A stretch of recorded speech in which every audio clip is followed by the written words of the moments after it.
Ayan po, magandang umaga po sa ating lahat. Welcome again to Pastor Sundays TV Lat Vlog. Nandito po tayo ngayon sa bayan po ng San Manuel, Tarlac. At isa pong area na Calamansi Farm po ito. At ito po ay amin pong pre-selling po ngayon.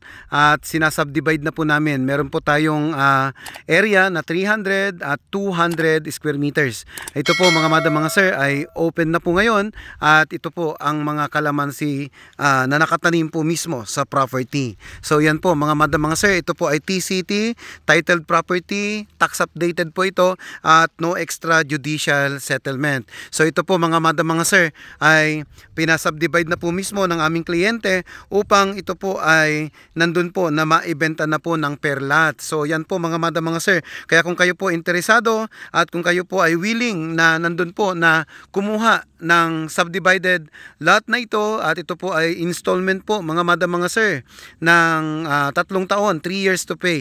At yan po mga madam mga sir ang kalamansi na nakatanim po mismo sa property, kaya buhay, napakaganda, na maintain, na alagaan at talagang very fruitful, napakarami pong bunga po ngayon. Kaya kung kayo po interesado at gusto nyo po na maka-avail ng ganitong lot o subdivided lot, ito po ay TCT titled property at malinis po ang titulo, tax updated po ito at buhay po mismo ang may-ari ng ating lupa, okay, na ibinebenta po at ino-offer po namin sa inyo.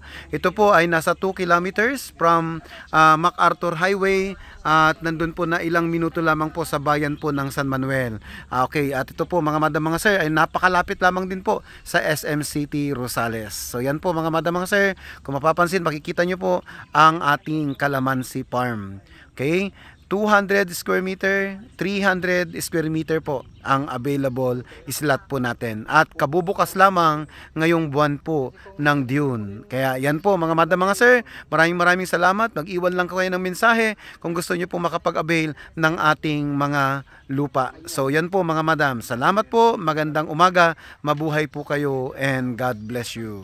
Thank you.